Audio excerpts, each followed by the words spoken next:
ஓம்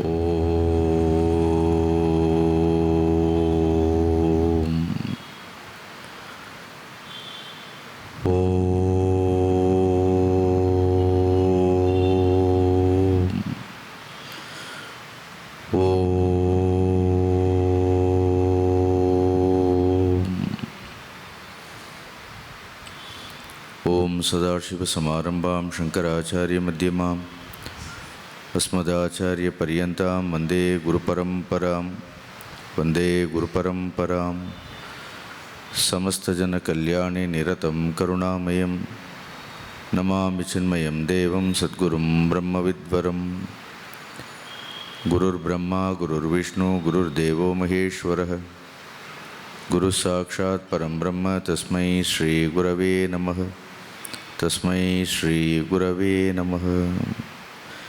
மூகம் கரோதி வாசாலம் பங்கும் லங்கயதே கிரிம் யத்கிருபாதமஹம் வந்தே பரமானந்தமாதவம்.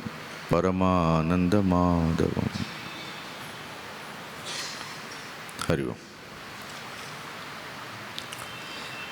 நேற்று இந்த பகவத்கீதையினுடைய 3வது அத்தியாயத்தில் முக்கியமான ஸ்லோகமாக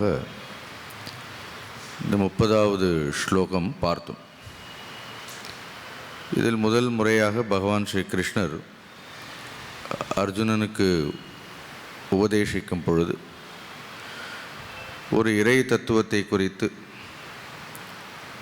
ஒரு ஈஸ்வர தத்துவத்தை குறித்து இந்த பாடலில் சொல்கின்றார். யார் ஒருவர் தான் செய்யக்கூடிய செயல்கள் எல்லாவற்றையும் மனதினால் இறைவனிடத்தில் அர்ப்பணித்து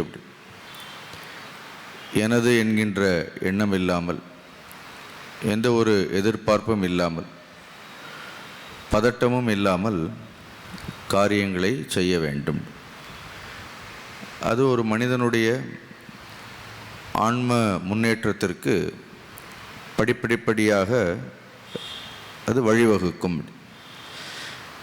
இந்த ஆன்ம முன்னேற்றம் என்பது ஏதோ ஒரே நாளில் ஒரே இரவில் நிகழக்கூடிய அதிசயம் கிடையாது.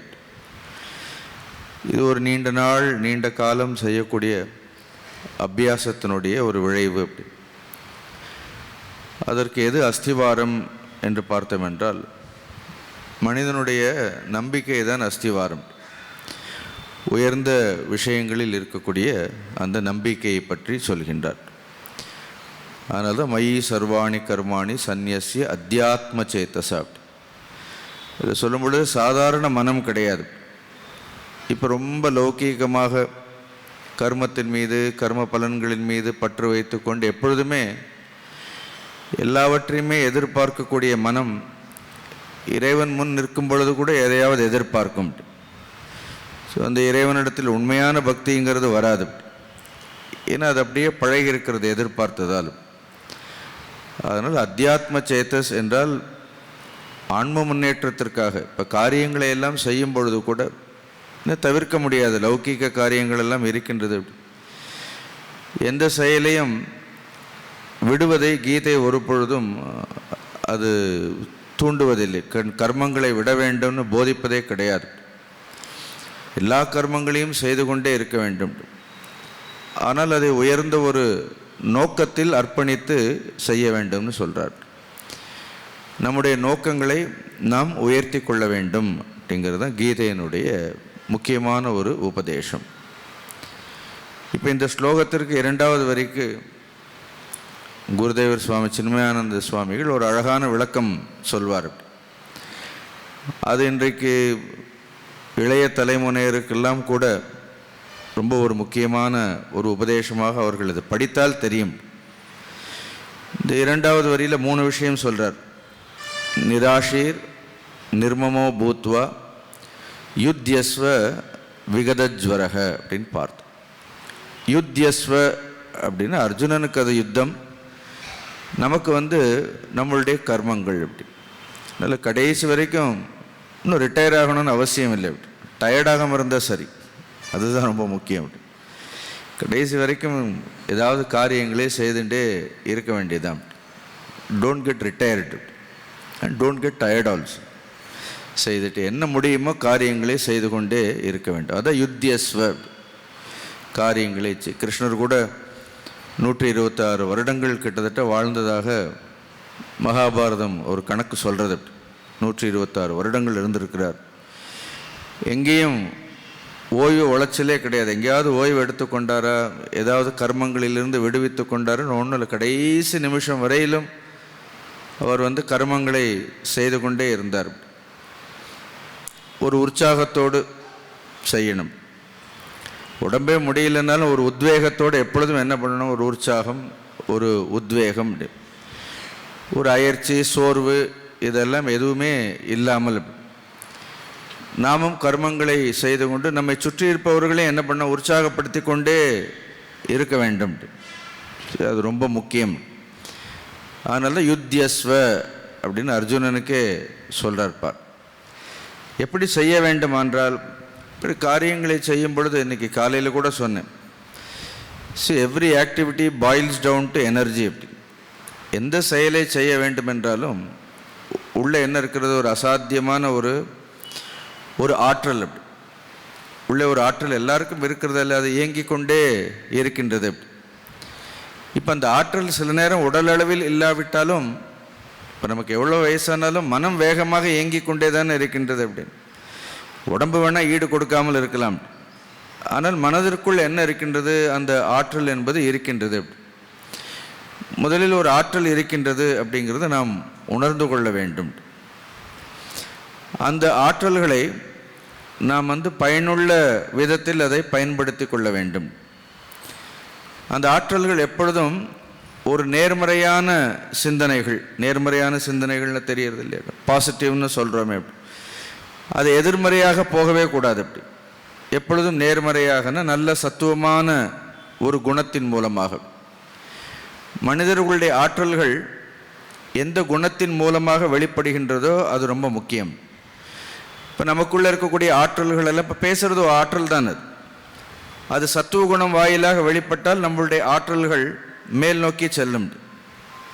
கீதையில் பகவான் சொல்றார், ஊர்துவம் கச்சந்தி சத்வஸ்தாக, மத்தியே திஷ்டந்தி ராஜசாக, ஜகன்ய குணவருத்திஸ்தாக அதோ கச்சந்தி தாமசாகன்னு அழகான ஸ்லோகங்கள். இதை ஏன் யாரும் படிக்கிறது இல்லைங்கிறதான், இவ்வளோ விருப்பத்தோடு படிக்கிறது இல்லைங்கிறது ஆச்சரியமாக இருக்குது.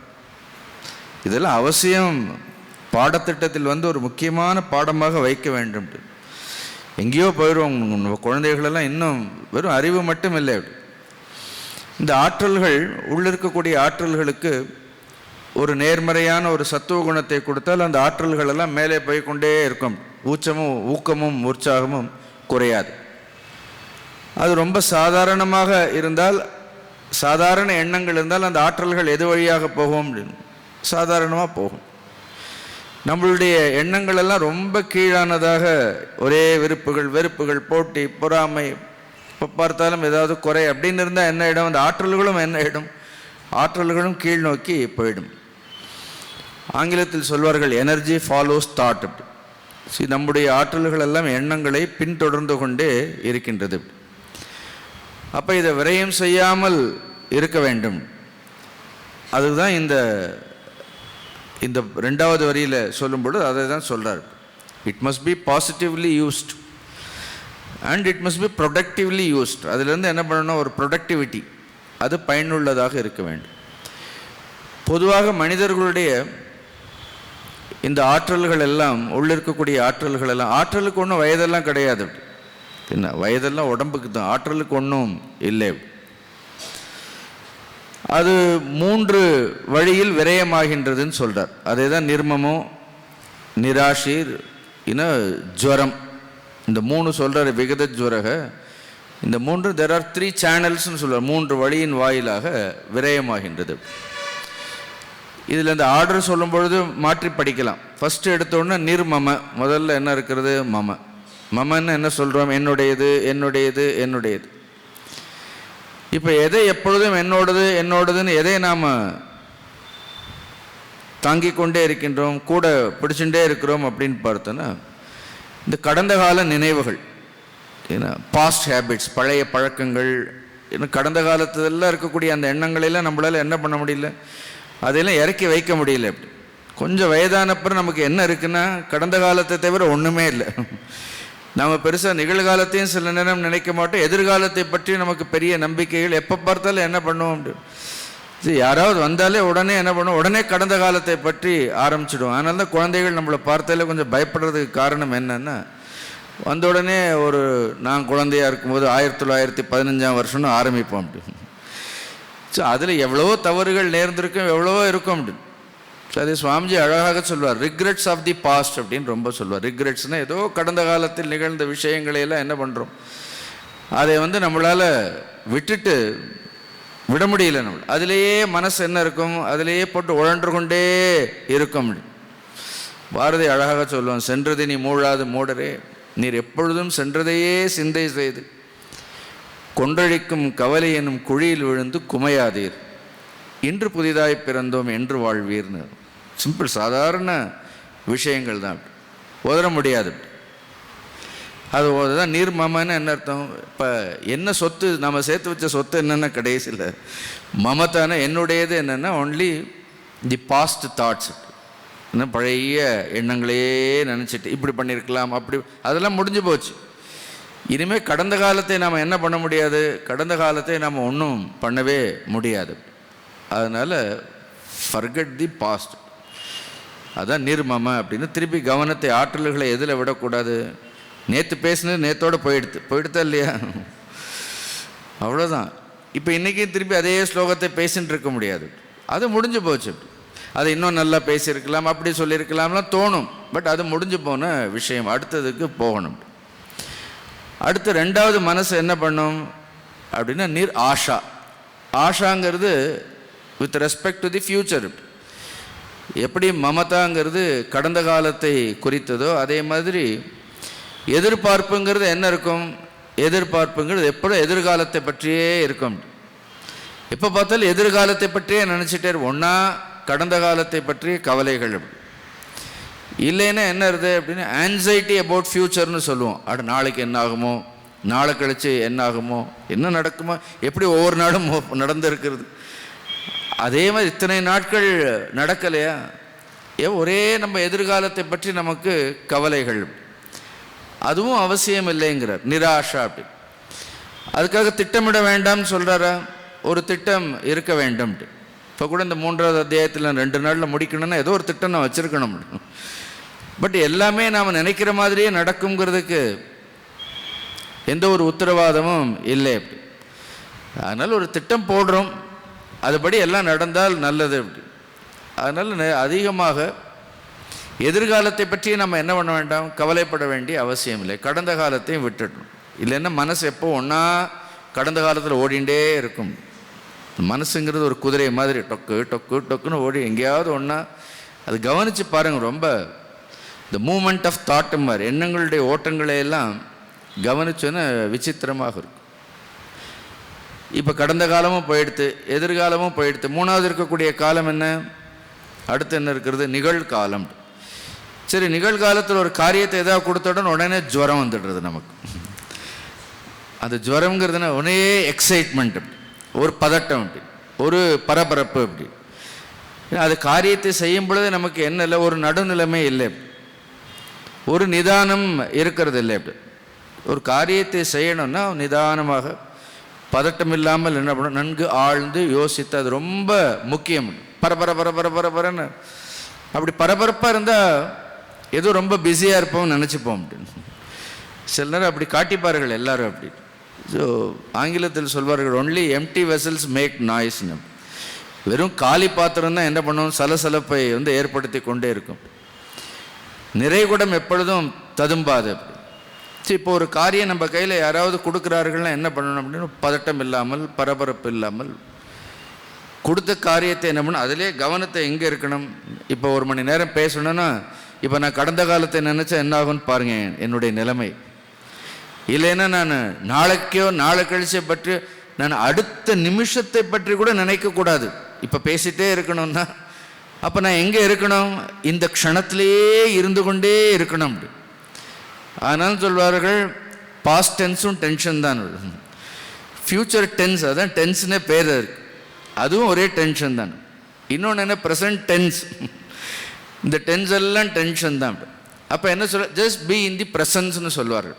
அப்போ அப்படி ஒரு நிகழ்வு நடக்கும் பொழுது மனதை எப்பொழுதுமே அந்த நிகழ்விலேயே, அந்த நிகழ்காலத்திலேயே அப்படி அதிலேயே வைத்து கொண்டே இருக்கிறது ஒரு பெரிய சாதனை, பெரிய சாதனை.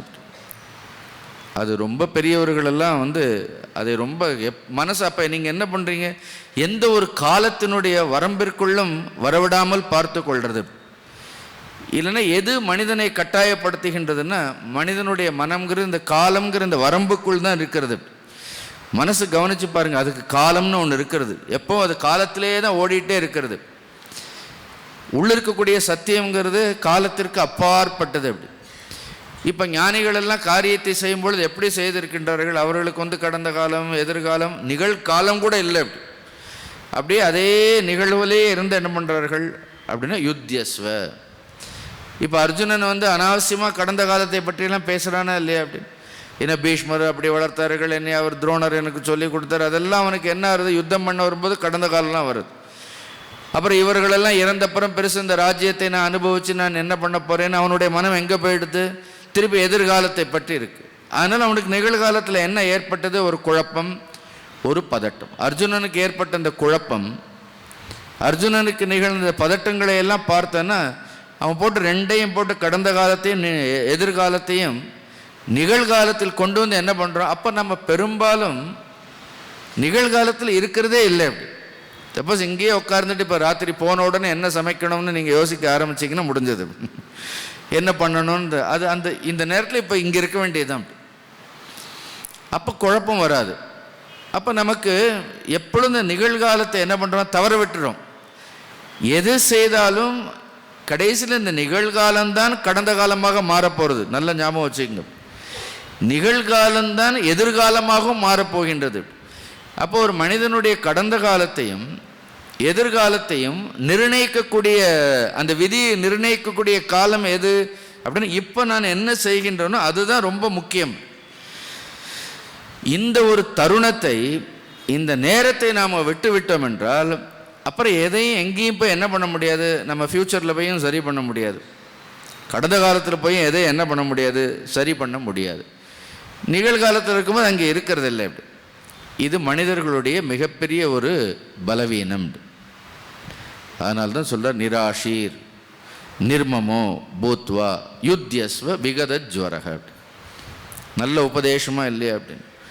இது குழந்தைகளுக்கெல்லாம் கூட அப்போ என்ன ஆகும், நம்மளுடைய முழு ஆற்றல்களும் என்ன, அதான் கீதையில் பகவான் சொல்லும் பொழுது கூட கர்மண்யவாதிகாரஸ்தே மாஃபலேஷ கதாச்சனன்னு, கர்மத்தை மட்டும் செய், பலனை எதிர்பார்க்காதேன்னு சொல்ல. நம்ம எதிர்பார்க்கிறோமோ எதிர்பார்க்கலையே பலன்கிறது வரும், பலனை பற்றி கவலைப்படாதே அப்படி.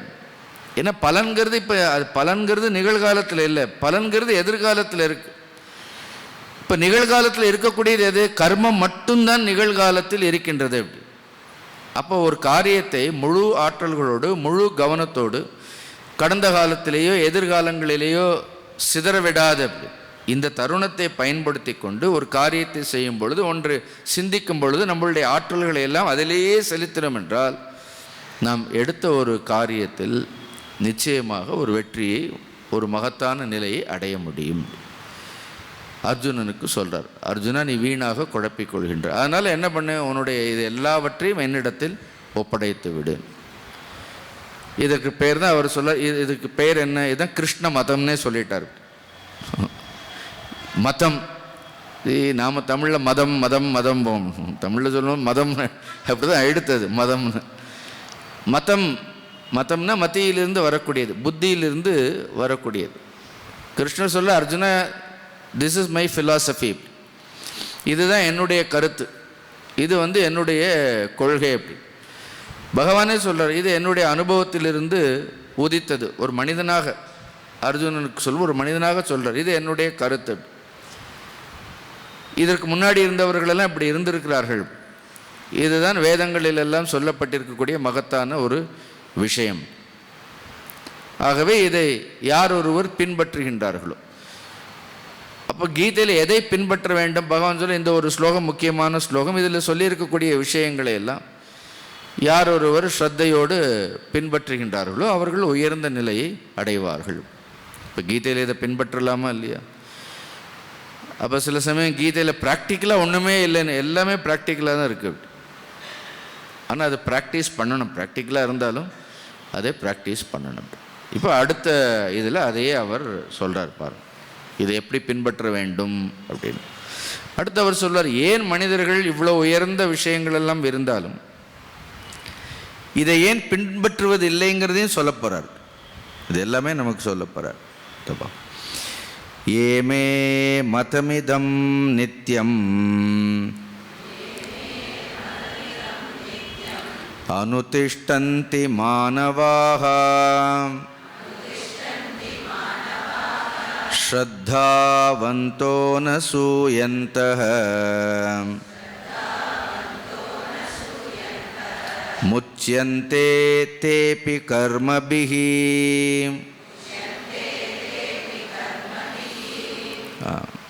ஏ அப்படின்னு ஒரு சப்தம் இருக்கா இல்லையா? ஏன்னா எவர்கள். அப்புறம் அதே வரியில் கடைசியில் என்ன இருக்கு? மானவாக. அது ரெண்டே ஒன்று. ஏ மானவாக. இப்போ சொன்னேன்னு நேற்றே சொன்னேன், ஏ ஜந்தவகன்னு சொல்லலை. அவர் சொல்லும்போது எவ்வளோ மரியாதையாக சொல்கிறார். யார் ஒருத்தர் இதை பின்பற்றுகின்றார்களோ அவரை மானிடர்கள். மானவாகன்னு என்ன அர்த்தம்? மாந்தர்கள், மானிடர்கள். அவர்களை தான் மானிடர்கள்னு சொல்ல முடியுங்கிறார். என்ன நரக இல்லைன்னு என்ன அர்த்தம்? வா நரகன்னு அர்த்தம். சரி, வானரம்னா என்ன அர்த்தம்னா, வா நரகன்னா நரன் இல்லைன்னு அர்த்தம். சமஸ்கிருதத்தில் வான்னா ஒரு அர்த்தம் நாட்னு இருக்கு, இல்லைன்னு அர்த்தம். நரன்னா மனிதன். வானரம்னா என்ன அர்த்தம்? வானரம்னு குரங்குன்னு சொல்லலை. But they are not human beings. மானுடர்கள் கிடையாது, மனிதர்கள் இல்லை. அதனால்தான் to claim one self as a human being itself is a very tall claim. ஒருவன் தன்னை மனிதன் சொல்லியிருக்கிறதுக்கு கூட என்ன வேண்டும் அப்படின்னு அதுவே ரொம்ப பெரிய ஒரு பெருமையோடு சொல்லணும். அது எல்லாரும் சொல்லிக்க முடியாது. இப்படி உயர்ந்த விஷயங்களை பின்பற்றி நடந்தால்தான் நம்ம என்ன பண்ணுவோம்? நம்ம தெய்வம் நம்ம எப்படி பார்க்கறது? இப்போ நாம் வேணால் சொல்லியிருக்கோம், நாம் மனிதர்கள்னு சொல்லிக்கலாம். இப்போ இறைவன் நம்மை மனிதர்களாக பார்க்கறதுன்னு என்ன அர்த்தம்? இதில் சொல்லியிருப்பதை பின்பற்றினால் நம்ம மனித வாழ்க்கையை உபயோகம் உள்ள ஒரு வாழ்க்கையாக ஆக்கி கொண்டிருக்கின்றோம். அதான் ஏ மானவாக.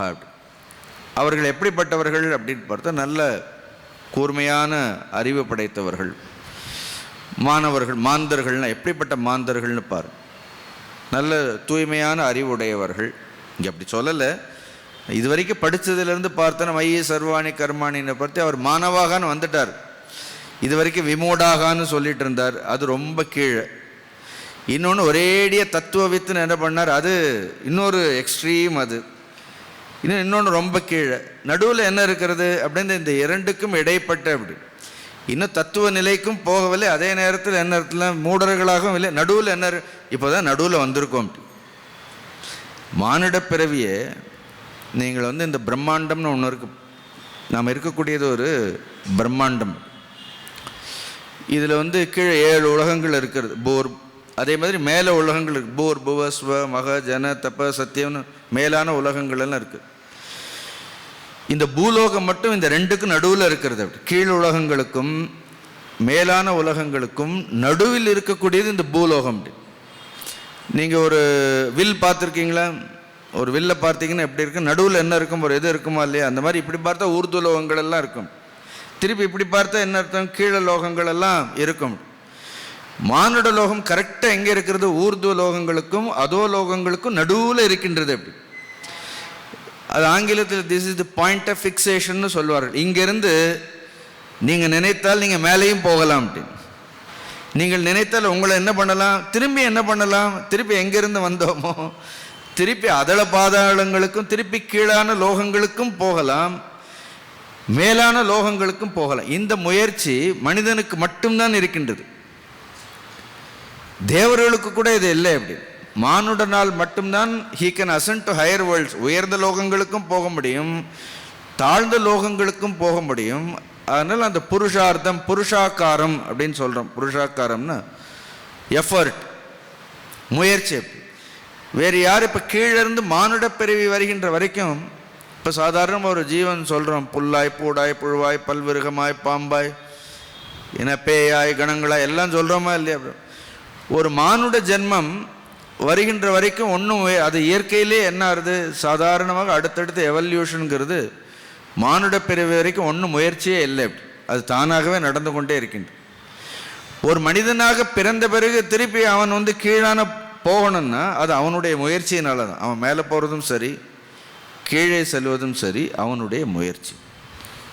அதனால் இது நல்ல நடு நிலையில் இருக்கக்கூடிய ஒரு நிலை. இங்கேருந்து நீங்கள் மேலேயும் போகலாம், இங்கேருந்து கீழேயும் போகலாம். அதான் மானுட பிறவியே சிறந்த பிறவின்னு சொல்ல. ஏன்னா உலகங்கள்லே இது எங்கே வைத்திருக்கிறார்கள், இதில் நடு நிலையில் இருக்கக்கூடிய ஒரு பூலோகம்ங்கிறது அப்படிப்பட்ட ஒரு உலகம். அதனால் இந்த மாணவர்கள் அப்படின்னா யார் நல்ல புத்தி உடையவர்கள், ஸ்ரத்தை உடையவர்கள், யார் ஒருவருக்கு இது வரைக்கும் இந்த கர்மயோகத்தை இவ்வளோ ஸ்லோகம் பார்த்துருக்குறோமா இல்லையா? 30 ஸ்லோகம் பார்த்துருக்கோம். இதில் சொன்ன எல்லா விஷயங்களையும் நன்றாக புரிந்து கொண்டு விட்டார்கள். ஃபஸ்ட்டு புரிந்து கொள்வது, புரிந்து கொண்டு அதன்படி நடக்கக்கூடியவர்கள், இதுதான் மாணவாக அப்படி. இப்போ சில நேரம் ஒருவேளை நமக்கு அவ்வளவு ஆழ்ந்த அறிவு இல்லைன்னாலும் பரவாயில்லைங்கிறார். இல்லை, இது வரைக்கும் சொன்ன கர்மயோக விஷயங்களெல்லாம் ரொம்ப நுட்பமாக நுணுக்கமாக புரிந்து கொள்ள முடியாவிட்டாலும் பரவாயில்லை. ரெண்டாவது என்ன சொல்றாரு, இது சுவாமின்னு ஒருத்தர் இருக்கிறார், ஒரு ஸ்ரத்தைன்னு ஒன்று இருந்தால் போகிறோமா இல்லை, நம்பிக்கை மட்டும் இருந்தாலும் கூட போகிறோங்கிறார். பெரிய அறிவு இல்லைன்னாலும் பரவாயில்லை, பெரிய புரிதல்கள் எல்லாம் இல்லைன்னாலும் பரவாயில்ல, அடிப்படையாக நமக்கு அப்பாற்பட்டு ஒரு சக்தி இருக்கின்றது அப்படின்னு என்ன பண்ணுற, தெய்வத்தின் மீது அந்த உயர்ந்த விஷயங்களின் மீது ஒரு நம்பிக்கை. இப்போ டாக்டர்கிட்ட போகிறோம் அப்படின்னு போனால் அவர் என்ன பண்ணுறார், நமக்கு ஒரு வியாதின்னு போகிறோம் அப்படின்னு அவர் எல்லாம் பரீட்சை பண்ணி பார்த்துட்டு என்ன பண்ணுறார், ஒரு மாத்திரையை கொடுக்குறாரு. போன வாரம் யாரோ என்னோட ஒரு டாக்டர்கிட்ட போயிட்டு வரும்போது உடனே அந்த மாத்திரையெல்லாம் பார்த்தோன்னு, சாமிஜி உடனே கூகுள் பண்ணி பாருங்கள் என்னென்ன மாத்திரைகள்னு. நான் சொன்னேன், இது எதுக்கு, அவர் தான் படிச்சிருக்காரா இல்லையா அப்படின்னு. ஏன்னா அவர் MBBS வரைக்கும் படிச்சிருக்காரு, MD வரைக்கும் படிச்சிருக்கிறார். அவர் எல்லாம் பரீட்சை பண்ணி பார்த்துட்டு தானே நமக்கு கொடுக்குறாரு. இப்போ நாம் ஏதோ ரொம்ப படித்த மாதிரி. இப்போ இந்த கூகுள்னு ஒன்று வந்திருக்கு தெரியுமா உங்களுக்கு? எது இருந்தாலும் என்ன அர்த்தம், நீங்கள் என் பேரை போட்டு தேடினாலும் ஏதாவது சொல்லும், அது உண்மையாக பொய்யான்னு தெரியாது. எது பார்த்தாலும் உடனே என்ன பண்ணுறோம், உடனே அதில் போட்டு தேடி தேடி தேடி இப்போ நம்மளுடைய அறிவை பயன்படுத்துறதே இல்லை. அப்படி அது என்ன சொல்கிறது, இப்போ எதுக்கு, அவர் தான் நல்ல MBBS படிச்சிருக்கிறார், MD படிச்சிருக்கிறார், ஒரு நம்பிக்கையோடு போகிறோம். அவர் கொடுக்குற மருந்தை என்ன பண்ண வேண்டியதான். இப்போ நமக்கு அந்த மருந்தை பற்றி ஏதாவது அறிவு வேணுமா, அது எப்படி தயாரித்தாங்க, அது என்ன காம்பினேஷன்லாம், இதெல்லாம் தேவையில்லாதது, அவசியம் இல்லை. ஒரு நல்ல மருத்துவர் இடத்துல நல்ல மருத்துவராக இருக்கணும்.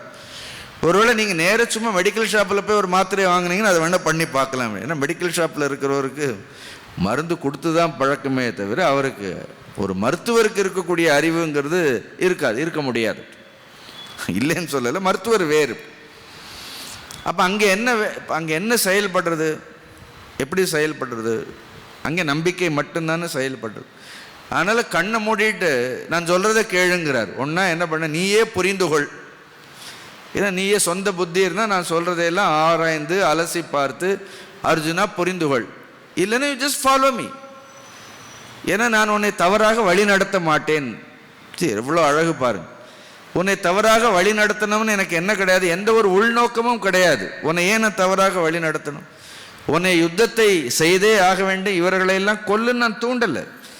நான் தர்மத்தை நீ செய்ய வேண்டும்ங்கிறதான் சொல்கிறேன். அதுதான் என்னுடைய நோக்கமே தவிர நீ யுத்தம் செய்து இவர்களை எல்லாம் கொல்ல வேண்டும்ங்கிறது என்ன கிடையாது, என்னுடைய நோக்கம் கிடையாது. அப்போ யாராவது எந்த ஒரு தவறான உள்நோக்கம் இல்லாமல் நமக்கு உதவுகின்றார்கள் என்றால் அவர்களை நம்புவதில் என்ன தவறு? இப்போ எவ்வளோ பேரை நம்பி நம்ம வீண் போயிருக்கிறோம். அங்கே ஒருத்தர் உண்மையிலேயே நம்மளுடைய நலனில் அக்கறை கொண்டு எந்த ஒரு உள்நோக்கமும் இல்லாமல் நமக்கு ஒரு உயர்ந்த விஷயங்களை உயர்ந்த கருத்துக்களை சொல்ல வேண்டும்னு என்ன பண்ணுறார்கள், பிரயத்தனம் செய்தார்கள் என்றால் ஜஸ்ட் ஹேவ் ஃபெய்த், அது போருமே. அதான் மாணவாக அப்படி. அதுவும் இங்கே சொல்லும்போது இந்த உபதேசம் யாருக்கு, இந்த உபதேசம் யாருக்குன்னா மாணவர்களுக்கு. இது அர்ஜுனனுக்குன்னு நினச்சிக்கொள்ள வேண்டாம். இல்லைன்னா அங்கே சொல்லும் பொழுது அர்ஜுனன் பேரையே போட்டிருக்கலாம், நேரடியாக பாரதன்னு சொல்லியிருக்கலாம், கவுந்தையன்னு சொல்லியிருக்கலாம், எல்லாம் சொல்லியிருக்கலாம். அவர் அர்ஜுனன் பெயரே சொல்லலை. அப்போ இந்த உபதேசங்கள் எல்லாம் ஒட்டுமொத்தமாக யாருக்கு சொல்லப்படுகின்றது? ஏ மாணவாக, எந்த மானுடர்கள் தங்களை உயர்த்தி கொள்ள வேண்டும், மானுட பிறப்பை பயனுள்ளதாக சிறப்புடையதாக ஆக்கி கொள்ள வேண்டும் என்று எவரெல்லாம் நினைக்கின்றார்களோ அவர்கள் எல்லோரும் மே மதம். அவர் சொல்லிட்டார், மே மதம்னா என்னுடைய இந்த கருத்து. அதுவும் பகவான் எப்படி சொல்றார் அப்படின்னு, இது ஒரு பாரபட்சம் இல்லாத ஒரு கருத்து, ஏதோ ஒரு நிலைப்பாட்டிலிருந்து சொல்லக்கூடிய கருத்து கிடையாது. இது ஒட்டுமொத்த மனிதர்களுடைய நலனை கருத்தில் கொண்டு சொல்லப்பட்ட ஒரு கருத்து. பகவான் சொல்ல, எனக்கு எந்த ஒரு, நீ எனக்கு மாலையும் போட வேண்டாம், ஒரு மரியாதையும் வேண்டாம். மே மதம், மே மதம்னு என்னுடைய இந்த கொள்கையை கருத்துக்களை பகவானே சொல்றாரு, நம்ம படைத்தவரே சொல்றாரு. இதுக்கு மேலே என்ன சொல்லணும்? ஸோ இதம் மதம், இந்த கருத்துக்களை எல்லாம் யார் ஒருவர் நித்தியம், அடுத்த வார்த்தை பாருங்க, இந்த சொன்ன விஷயங்கள் எல்லாம் எப்படி அனுஷ்டிக்க வேண்டும் மாணவாக? நித்தியம். ஆக்சுவலி நம்ம நித்தியம்னா உடனே என்ன சொல்லணும்? டெய்லின்னு சொல்லணும். நித்தியம்னா டெய்லின்னு அர்த்தம் கிடையாது, நித்தியம்னா நியமேனன்னு அர்த்தம். ஆச்சாரியார் எழுதும்பொழுது நிறைய இடங்களில் நித்தியத்துக்கு அவர் எழுதுறதுன்னா நியமேன. நியமம்னா தெரியுமா இல்லையா? நித்தியம்ங்கிறது டெய்லி ஒன்று, இன்னொன்று என்ன நியமேன அப்படின்னா ஒரு ஒழுங்குமுறையோடு, ஒரு வரையறை வித் சர்டன் ரூல்ஸ், சில விதிமுறைகளை நாம என்ன பண்ண, ஒரு நியமத்தோடு இவற்றையெல்லாம் கடைபிடிக்க வேண்டும். ஏதோ நித்தியம் சொல்றது கிடையாது. இப்போ சொல்கிற மாதிரி டெய்லி இங்கே வந்து ஒரு சுவாமிஜி பகவத்கீதை பேசுகிறாரு, டெய்லி பேசுகிறாருன்னு இல்லை. கரெக்டாக என்ன பண்ணுறாரு? 6:30 மணிக்கு ஆரம்பிப்போம், கரெக்டாக என்ன பண்ணுறோம் 7:45, நித்தியம் டெய்லி வந்து பேசிட்டு போகலை. அப்படி இஷ்டத்துக்கு அப்படின்னா டெய்லின்னா இஷ்டத்துக்கு வருவார், அவர் வாட்ட பேசுவார்னா அதில் என்ன கிடையாது? அது டெய்லி பேசுகிறார், ஆனால் அதில் என்ன கிடையாது? ஒரு நியமம் கிடையாது. இங்கே என்ன கரெக்டாக 6:30 மணிக்கு ஆரம்பிப்பார்கள், கரெக்டாக 7:45 கரெக்டாக நீங்கள் பாருங்கள், முடிக்கும் போது 7:45 முடிக்கிறோமா? அப்போ ஒரு ஒழுங்கு இருக்கிறதா இல்லையா? ஒரு டிசிப்ளின் இருக்கிறதா இல்லையா? அப்படின்னு நீங்கள் இதே உட்காந்து வீட்டில் உட்காந்து கேட்டிங்கன்னா இப்படி உட்காந்து கேட்க முடியாது. ஏன்னா நம்ம இங்கே கேட்போம், அங்கே எழுந்து போவோம், இங்கே எழுந்து போவோம். நம்மளுடைய என்ன ஆகும்? ரெக்கார்டிங்கை கேட்கறத விட நேராக உட்கார்ந்து கேட்டால் இன்னும் நமக்கு என்ன ஆகுது? இப்போ நீங்கள் நித்தியம் கேட்குறீங்களா, நியமத்தோடு கேட்குறீங்களா? வித்தியாசம் தெரியுது. ஸோ இந்த 5 நாள் 4வது நாள் நித்தியம் கேட்குறீங்க, அதோடு என்ன கேட்குறீங்க? நியமத்தோடு கேட்கின்றோம். ஒரு குறிப்பிட்ட இதுக்கென்று ஒரு நேரத்தை ஒதுக்கி, இப்போ உங்களுக்கெல்லாம் வேலை இல்லாமல் இங்கே வந்திருக்கிறீங்க, எல்லா வேலைகளையும் ஒதுக்க வைத்து விட்டு இதை தெரிந்து கொள்ள வேண்டும். அப்போ வாழ்க்கையில் ஒரு விஷயத்தை தினமும் செய்வதாலேயே உயர்ந்த நிலையை அடைய முடியாது. அந்த செய்வதை ஒரு நியமத்தோடு செய்ய வேண்டும். எல்லா செயலுக்கும் என்ன இருக்கின்றது? ஒரு விதிமுறைன்னு இருக்கிறது. இப்போ 6:30 மணி 7:45 ஃபிக்ஸ் பண்ணிட்டோன்னா சுவாமியும் வந்து உட்காந்துருப்பார், அவ்வளோதான். நமக்கே நான் நித்தியன்னு அவர் நாம் எப்போ வருவாருன்னு தெரியாமல் அவர் எப்போ வருவார்? இப்போ இதுன்னா சரி, அவரும் என்ன பண்ணுவார்? 6:45 அவரும் 6:30 மணிக்கு உட்காந்து 7:45 வரைக்கும் நம்ம பேசுறதுல உட்காந்து பார்த்து உள்ளேருந்து என்ன பண்ணுவார்? அவரும் ஒரு நியமம் வச்சிருக்கிறார். அப்போ சிருஷ்டியில் பாருங்க, ஏதாவது ஒரு நியமம் இல்லாமல் இயங்குகின்றது. அப்போ சூரியன் நித்தியம் வர்றாரா, நியமத்தோட வர்றாரா? நித்தியமும் வர்றார், ரெண்டாவது என்ன வர்றார்? நியமத்தோடையும் வருகின்றார். பாருங்கள், ஏதோ நியமம்னு ஏதோ ஆச்சாரம் அப்படின்னு நினைக்கிறோம். நியமங்கிறது ஆச்சாரம் இல்லை. அப்படி அது சிருஷ்டியில் என்ன இருக்கிறது? சூரியன் நித்தியம் வந்தாலும் கூட அதற்குன்னு என்ன இருக்கு? உதயத்திற்குன்னு ஒரு டைம் இருக்கு. அந்த சூரியனுடைய அஸ்தமனத்திற்கு நாம வேணா இஷ்டத்துக்கு எழுந்திருக்கிறோம், நாம இஷ்டத்துக்கு படுக்கிறோம். நம்ம எழுந்திருக்கிறதுலையும் ஒரு நியமம் கிடையாது, நாம தூங்குறதுலையும் ஒரு நியமமும் கிடையாது. ஆனால் சூரியனுடைய உதயத்திலேயோ சூரியனுடைய அஸ்தமனத்திலேயோ என்ன கிடையாது? எந்த ஒரு நியமம் இல்லாமல் இல்லை. அப்படி தி nature functions perfectly with order. அப்படி there is a perfect rhythm. பூமி நித்தியம் சுழல்கின்றதா, நியமத்தோடு சுழல்கின்றதா அப்படின்னு பார்த்து நித்தியம் சுழன்று கொண்டே இருக்கிறது. இன்னொன்று ஆச்சரியம் என்னன்னா, ஒரு நியமத்தோடு சுழல்கின்றது. யார் அதனுடைய வேகத்தை, அது கொஞ்சம் சரி இன்னைக்கு கொஞ்சம் வேகமாக போவோம், போர் அடிக்குது நமக்கு, இதெல்லாம் ஒரே நாள் மாதிரி சுற்றிட்டே இருக்கிறோன்னு ஒன்றும் இல்லையே. அப்போ யார்? அப்போ சூரியன் எல்லாம் ஒரே நாள், அவர் கொஞ்ச நாள் கிட்ட போய் பார்ப்போம், கிட்ட வர்றதில்லையே அப்படின்னு. அப்போ நீங்கள் பாருங்கள், இயற்கையில் விஷயங்களை நித்தியமாக செய்வதால் மட்டும் வராது. அப்போ தியானம், நித்தியம் தியானம் பண்ணுறேன், ஏன்னா ஒரு நாள் 6 மணிக்கு பண்ணுறது. ஆனால் இந்த சாப்பிட்ற விஷயத்துலலாம் பாருங்கள் கரெக்டாக இருக்கும். நம்ம நித்தியமாகவும் இருக்கோம், நியமத்தோடு இருக்கிறோம். அதுலேயும் இருக்க வேண்டியது. அதில் கூட இந்த சாப்பிட்ற விஷயங்களில் கூட ஒரு நித்தியம், ஒரு நியமத்தோடு இருக்கணும். உணவில் கூட இன்னும் இன்றைக்கி ஒரு 2 இட்லி, நாளைக்கு ஒரு 10 இட்லின்னு அப்படி இல்லை. அப்படி ஒரே மாதிரியான உணவு, இன்னும் ஒரே குவாலிட்டி. நம்ம எடுத்துக்கொள்வது கூட உடல்நிலையை பொறுத்த வரைக்கும் நம்ம இஷ்டத்துக்கு சாப்பிடக்கூடாது. அப்போ எல்லா விஷயங்களையும் அந்த நியமம். இப்போ நீங்கள் இயற்கையில் கூட பாருங்கள், சில செடிகளெல்லாம் இருக்கும், அது சூரிய அஸ்தமனமானோன்னு ஆட்டோமேட்டிக்காக அந்த இலைகளெல்லாம் வாடிடும். கரெக்டாக அதுக்கு ஒரு. அப்போ சிருஷ்டியில் எல்லாமே ஒரு நியமத்தை, ஒரு நெறிமுறைகளை, ஒரு ஒழுங்குமுறைகளை அது கடைபிடித்து கொண்டே இருக்கின்றது. இதை மீறுறது யார்? மீறுறது யார் அப்படின்னா நாமே ஒரு ரூல் போட்டுப்போம், கடைசியில் என்ன பண்ணுவோம்? நாமே அது. அப்போ மனிதன் ஒருவன் தான் விதிமுறைகளை எல்லாம் மீறிக்கொண்டே இருக்கின்றான். ஆனால் நம்ம குறை சொல்கிறது யார்?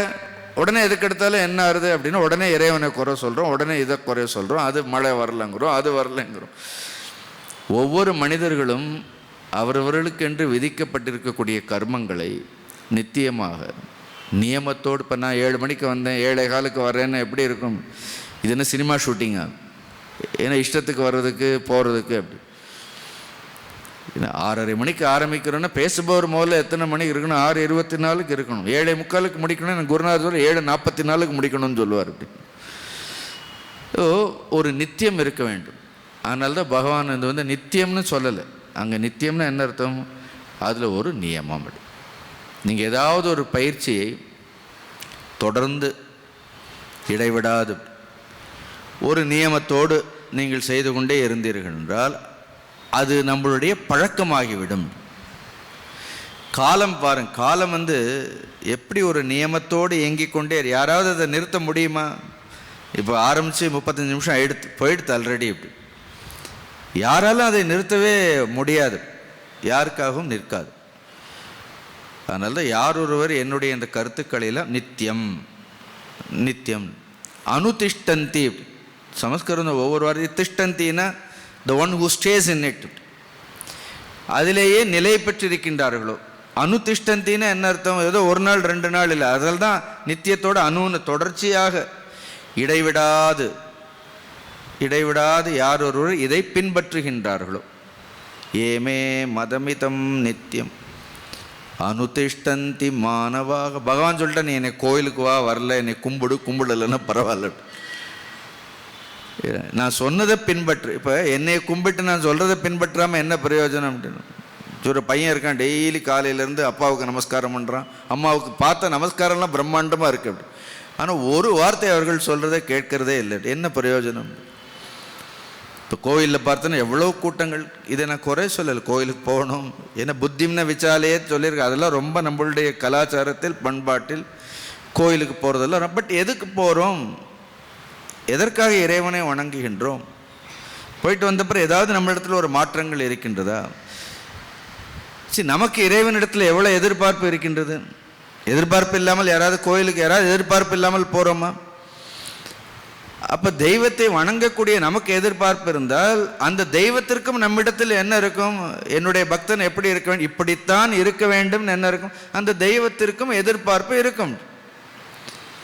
நம்மளுடைய விருப்பங்கள் மட்டும் இல்லை. அப்படி இப்போ பகவான் சொல்கிறார், நீ என்னை வழிபடவே வேண்டாம், சும்மா என்னுடைய பக்தன்னு சொல்லி என் பேரை வச்சுட்டு ஊரை கெடுக்கிறத விட இதை நான் சொல்கிறதே நீ பின்பற்றினால் போருங்கிறார். இதுதான் இந்து மதத்தினுடைய மிகப்பெரிய பலம். இது கொஞ்சம் கொஞ்சமாக என்ன ஆறுது அப்படின்னா, கொஞ்சம் கொஞ்சமாக இந்த பலம் எங்கே போனாலும் கோயில்கள்லாம் நிறைய இருக்கிறது, பூஜைகள்லாம் நிறைய நடக்கிறது, ஆனால் நல்ல விஷயங்கள் உபதேசங்கள் இல்லை. எங்கே போனாலும் கூட்டம் இருக்கிறது. இப்போ நீங்கள் எந்த கோயில் இந்தியாவில் இல்லை, நீங்கள் அமெரிக்கா போனாலும் நீங்கள் எந்த கோவிலில் பார்த்தாலும் கூட்டம் பார்த்தீங்கன்னா அங்கேயும் பயங்கரமான கூட்டமாக தான் இருக்கிறது. எல்லா இடங்கள்லையும் கூட்டம் சந்தோஷமாக இருக்குது. பட் அதை விட ரொம்ப முக்கியமான வாட் இஸ் அவர் ஸ்ட்ரென்த், நம்முடைய பலம் என்ன? ஏன்னா நமக்கு இந்த உபதேசங்கள் எல்லாம் கொடுக்கப்பட்டிருக்கின்றது. அதனால் யார் ஒருவர் இதை பின்பற்றுகின்றார்களோ, ரொம்ப முக்கியமாக சொல்கிறாரு. இப்போ நான் ஏதாவது என்னுடைய சொந்த கருத்தை சொல்கிறேன்னா அதில் கீதையில் என்ன சொல்லியிருக்கிறோ அதை சொல்கிறேன். ஏமே மதமிதம் நித்தியம் அனுதிஷ்டந்தி மானவாக.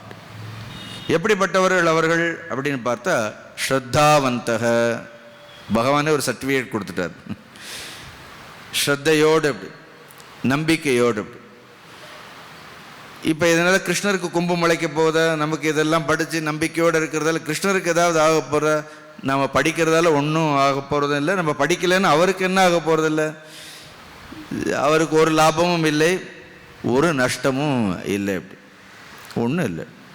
ஆனால் ஸ்ரத்தாவந்தகன்னு இன்னும் ஸ்ரத்தையை பற்றி என்ன சொல்கிறது, இன்னும் சாஸ்திரங்களில் இன்னும் குரு வாக்கியங்கள் ஸ்ரத்தை படி சாஸ்திரேஷு குரு வாக்கியேஷு சத்திய புத்தி அவதாரணம்னு சொல்வார். சாஸ்ரத்ரா கதிதா யயா வஸ்து உபலபியத்தேன்னு. எது சாஸ்திரங்களின் மீது குருவின் மீது சத்திய புத்தி அவதாரணம், நல்ல புத்தியோடு அதை கிரகித்தால் யயா வஸ்து உபலபியத்தை, இந்த ஸ்ரத்தை இருந்தால் ஏன்னா எதை வேண்டுமானாலும் அடையலாம் சொல்லுவார். கீதையில் பின்னாடி சொல்வார், ஸ்ரத்தாவான் லபதே ஞானம். நான் கொஞ்சம் மாற்றி சொல்லுவேன், அது ஸ்ரத்தாவான் லபதே சர்வம். ஏன் ஞானம்னு சொல்லணும் அப்படின்னு, ஸ்ரத்தை இருக்கிறவனுக்கு என்ன கிடைக்கும் அப்படின்னு, ஸ்ரத்தையோடு யார் ஒருவன் இதை பின்பற்றுகின்றார்களோ அவர்களால் அடைய முடியாதது எதுவும் இல்லை. அதுக்காக மனிதர்களுக்கு நம்பிக்கை இல்லாமல்லாம் இல்லை, ஆனால் நம்மளுடைய நம்பிக்கைகளெல்லாம் எப்படி இருக்கின்றது, உயர்ந்த விஷயங்களில் அந்த நம்பிக்கைகளை வைப்பதில்லை. நாமே பெருமைப்படக்கூடிய அளவிற்கு நாம் நடந்து கொள்ளாமல் இருக்கின்றோங்கிறத சொல்கிறார். ஸ்ரத்தாவந்தக, நல்ல ஸ்ரத்தை உடையவர்கள், உயர்ந்த நம்பிக்கை உடையவர்கள். அடுத்து ரெண்டாவது ரொம்ப முக்கியம், என்னுடைய பக்தர் எப்படி இருக்கணும்னு சொல்கிறார்கள். பக்தன்னா எப்படி இருக்கணும், அனசூயந்தக. அனசூயைன்னு என்ன அர்த்தம், அனசூயைன்னு ஸ்ரத்தை எப்படி ஒரு நேர்மறையான ஒரு எண்ணமோ நேர்மறையான நம்பிக்கையோ, அதே மாதிரி அனசூயைங்கிறது ஒரு எதிர்மறையான ஒரு எண்ணம். அப்படி அசூயை, அதுதான் அதுலேருந்து அனசூயைன்னு அர்த்தம், அசூயை இல்லாமல் இருப்பது. அசூயைன்னு தெரியுமா, அசூயைன்னா போட்டி பொறாமை, இதெல்லாம் அசூயை. குணேஷு தோஷ திருஷ்டிகின்னு பொதுவாக சொல்லார். அசூயைங்கிறது நல்ல குணங்களில், பிறரிடத்தில் இருக்கக்கூடிய நல்ல குணங்களில் கூட நாம் என்ன பண்ணுறோம், தோஷத்தை பார்க்கின்றோம். தோஷத்தில் தோஷத்தை பார்ப்பது வேறு. எல்லா இடங்களிலும் நாம் என்ன செய்கின்றோம், ஏதாவது ஒரு குறைகளை நாம் பார்த்து கொண்டே இருக்கின்றோம். அனசூயா, அனசூயின்னு ஒரு ரிஷி பத்னி இருக்கார்கள் தெரியுமா, சரித்திரம் தெரியுமா, அனசூயை சரித்திரம். அத்ரி மகரிஷி, அனசூயா, மும்மூர்த்திகளே குழந்தைகளாக பிறந்தார்கள் தெரியுமா, 3 பேர். 3 பேர் யார் அது, பிரம்மா விஷ்ணு மகேஸ்வரரே 3 அனசூயைக்கு புத்திரர்களாக பிறந்தார்கள். யார் அந்த 3 பேர், தத்தாத்திரேயர். ரெண்டாவது 3ல் 1 தான் வந்திருக்கு.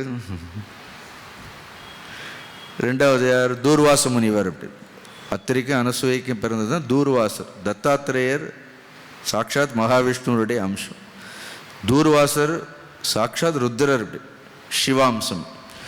3வது சந்திரன், பிரம்மாம்சம். மும்மூர்த்திகளே குழந்தைகளாக பிறந்தார்னா அசூயை இல்லாமல் இருந்ததால். அப்படி இப்படி தெரிஞ்சுக்கணும். உள்ள அசூயை இல்லாமல் இருந்தால் என்ன அர்த்தம், மும்மூர்த்திகளும் இங்கேயே உட்கார்ந்துருப்பார்கள். அப்படி தத்தாத்திரேயர் இங்கே இருப்பார். ஒரே மந்திரம் தத்தாத்திரேயருக்கு, ஓம் திராம் ஓம்னு சொன்னால் போகிறோம். பீஜ மந்திரம் இதுதான், ஓம் திராம் ஓம். அதுதான் தத்தாத்திரேயருடைய பீஜ மந்திரம். ஏன்னா ஒரு மனிதனுக்கு அசூயை இல்லைன்னா மும்மூர்த்திகளும் அவர்களுக்கு ஏன்னா அவர்களிடத்தில் இருப்பார்கள்ங்கிறதுக்கு அந்த பெயருக்கு அனசூயாவுக்கு பிறந்தார்கள். அனசூயந்தக முச்சியந்தே தேபி கர்மபிகி. அவர்கள் எதிலிருந்து விடுபடுகின்றார்கள், அவர்கள் கர்மத்திலிருந்து. தேபி கர்மபிகி முச்சியந்தே. கர்மபிகின்னு என்ன அர்த்தம், கர்மத்திலிருந்து விடுதலைன்னு, கர்மத்தினுடைய பந்தத்திலிருந்து கர்ம பந்தனைகி முச்சியந்தே. கர்மத்திலிருந்து இல்லை, கர்மம் நடக்கும், எல்லா கர்மமும் செய்து கொண்டே இருப்பார்கள். இப்போ இந்த ஒரு வாரம் கீதை பேசிகிட்டே இருக்கோம், இதில் ஏதாவது பந்தம் வருமா, இந்த கீதை கேட்க சொல்கிறதால பந்தமா சொல்கிறவருக்கு, கேட்குறது உங்களுக்கு கீதை கேட்டு உங்களுக்கு ஏதாவது பந்தம் வரப்போதா? ஒன்றும் இல்லை. ஆனால் இது கர்மம் நடக்கிறது. அந்த மாதிரி கர்மங்கள்லேயே என்ன உண்டு? கர்மங்கள் உண்டு. It will elevate us. அப்படி அதுக்கு என்ன கிடையாது. புண்ணியம் வேண்டுமானால் இருக்கலாம், ஆனால் நிச்சயம் என்ன இருக்காது, அது பந்தப்படுத்தாது. பந்தம் கிடையாது. முச்சியந்தே கர்மபிஹி. சுலபமாக சொல்லிட்டார். மனிதன் எதை பின்பற்றி நடக்க வேண்டும்ங்கிறதுக்கு இதை விட, இந்த ஸ்லோகத்தை விட நாம் பகவத்கீதையில் வேறு உதாரணங்களை பார்க்க முடியுமா? ஒரு உதாரணங்களையும் பார்க்க முடியும். ஏமே மதமிதம் நித்யம் அனுதிஷ்டந்தி மானவாக ஸ்ரத்தாவந்தோ ந சூயந்தः முச்யந்தே தேபி கர்மபிஹி. ரொம்ப சுலபமான வார்த்தை. But then there are always people. பகவான் தான் சொல்லிட்டார், இதுலேயும் குறை காணக்கூடியவர்கள் இருக்கிறார்கள். இவ்வளோ உயர்ந்த தத்துவங்களாக இருந்தாலும் கூட சில நேரம் நமக்கு மொழி மீதே துவேஷம் இருக்கிறதா இல்லை, இது சமஸ்கிருதங்கிறதாலே நமக்கு ஒரு வெறுப்பு இருக்கிறதா இல்லை, என்ன சொல்ல முடியும்? அது படித்து அதில் என்ன இருக்குன்னு தெரிஞ்சுட்டா பரவாயில்ல. அது ஜஸ்ட் சமஸ்கிருதமாக இருக்குங்கிறதாலே நம்ம என்ன பண்ணிடுறோம்? மனிதர்களுக்கு மொழியின் மீதே ஒரு வெறுப்பு வந்து விடுகின்றது. அதில் அப்புறம் கிருஷ்ணர் மேலே என்னத்தை சொல்கிறது? மொழியின் மீதே வெறுப்பு. எங்கே பார்த்தாலும் என்ன பண்ண, எங்கேயாவது ஒரு வெறுப்பு, எந்த விதத்துலையாவது ஒரு பிரிவினைகளை, இப்படியே தான் மனம். அது ஒரு சூழ்ச்சி, மனதனுடைய சூழ்ச்சி. கிருஷ்ணரும் சொல்கிறார், எவ்வளவு விஷயங்கள் உயர்ந்ததாக இருந்தாலும் கூட ஒரு சமுதாயத்தில் இருக்கக்கூடிய மனிதர்கள் அதை தாமாக உவந்து முன்வந்து அதை பின்பற்றாவிட்டால், அது எவ்வளவு பெரிய கருத்துக்களாக இருந்தாலும் கூட அது அந்த சமுதாயத்திற்கு பயன்படாமல் போய்விடும், வெறும் புத்தகமாகவே இருந்துவிடும். So people should listen. மனிதர்கள் இதை கேட்டு என்ன பண்ண வேண்டும்? இதை அவர்கள் பயன்பாட்டிற்கு கொண்டு வர வேண்டும். அடுத்து சொல்கிறார், யார் கேட்கலையோ, கிட்டத்தட்ட ஒரு அம்மா அப்பா மாதிரி தான். அப்படி என்ன அப்பா சொல்லுவார் இல்லையா, கேட்கலன்னு என்ன சொல்ல, வீணா போவாடான்னு சொல்லுவார், சொல்கிறாரா இல்லையா? அது ஏதோ சாபம் இல்லை. அப்படி குழந்தைக்கு சாபம் கொடுக்கல. அவர் என்ன வருத்தத்தில் சொல்கிறார், ஏன்னா சொல்கிறத கேளு, என்னுடைய அனுபவத்தில் கேட்கலன்னு என்ன பண்ண, நீ வீணா போவேன்னு. இந்த வீணா போவேன்னு சொல்கிறது என்ன அர்த்தம்? அது ஏதோ அது ஒரு ஆதங்கத்தில். அதே மாதிரி கிருஷ்ணருக்கு கூட ஒரு ஆதங்கம். 32வது ஸ்லோகத்தில் தன்னுடைய ஆதங்கத்தை, இதையெல்லாம் கேட்காதவர்கள் இருக்கின்றார்கள். இவ்வளோ உயர்ந்ததாக இருந்தாலும் இதை உள்வாங்கிக் கொள்பவர்கள், இதை எடுத்துக்கொள்பவர்கள், இதன் மீது நம்பிக்கை இருக்கக்கூடியவர்கள், இதை மதிக்கக்கூடியவர்கள் வெகு சிலர் தான் இருக்கின்றார்கள். அவர்தான் மனிதர்கள்னு சொல்கிறார். இவ்வளோ உயர்ந்தது பாருங்க. ஸோ அடுத்து பார்ப்பேன். இதை பற்றி ரொம்ப பார்க்க வேண்டாம், ஏன்னா இதில் இதை பின்பற்றாதவர்களை பற்றி சொல்கிறார். இப்போ நாம் எதுக்கு அதை படிக்கணும்? இருந்தாலும் அந்த ஸ்லோகத்தில் இருக்கிறதால படிப்போம். இப்படி இருப்பார்கள். ஏன்னா முடிந்த வரைக்கும் இப்படிப்பட்ட மனிதர்களை நம்ம தவிர்த்து விட வேண்டாம், அவ்வளோதான். அவர்களை பற்றி குறை சொல்ல வேண்டாம். அவர்களெல்லாம் சமுதாயத்தில் இருக்கிற, அவர்களுக்கு நமக்கு என்ன கிடையாது, அவர்களோடு நமக்கு எந்த விவகாரங்களும் சம்பந்தங்களும் வேண்டாம். அதனால்தான் சொல்கிறார், ஏத்வே ததபஸ் ஏத்தே ததப்யசூயந்தஹ நானுதிஷ்டந்தி மே மதம் சர்வஜ்ஞான விமூடான்ஸ்தான் வித்தி நஷ்டான சேதசஹ.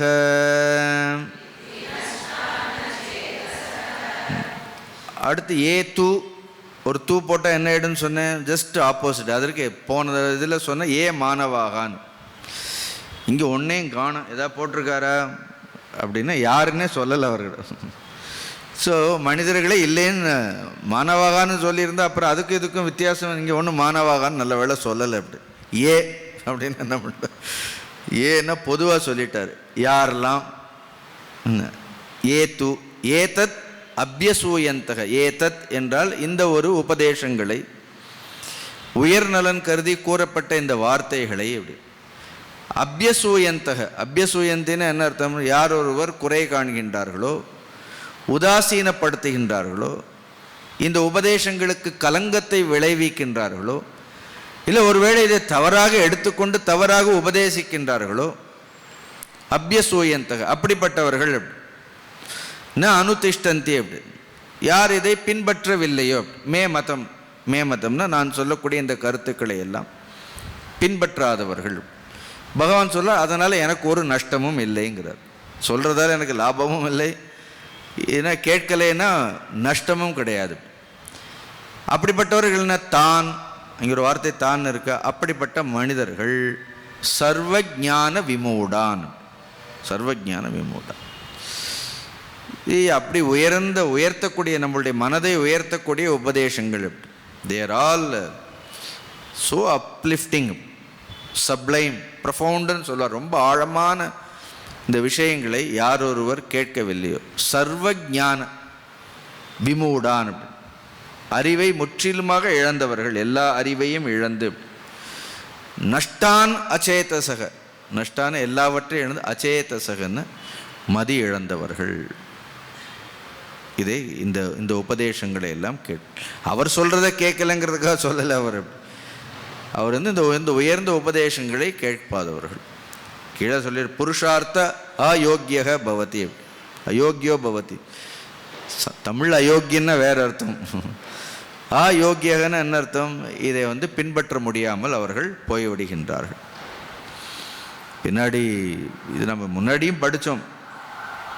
என்ன தியாயத்தோ விஷயான் பும்சக, ஞாபகம் இருக்கு அந்த ஸ்லோகம்?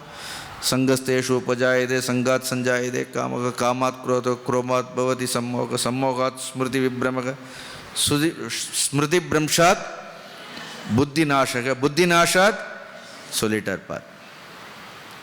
நஷ்டான் சேத்த கடைசியில் புத்தி நாஷாத் வினஷ்யதி. ஒரு மனிதன் எதனால் அழிகின்றான் அப்படின்னா புத்தி நாசத்தை அடைவதால் அழிகின்றான்.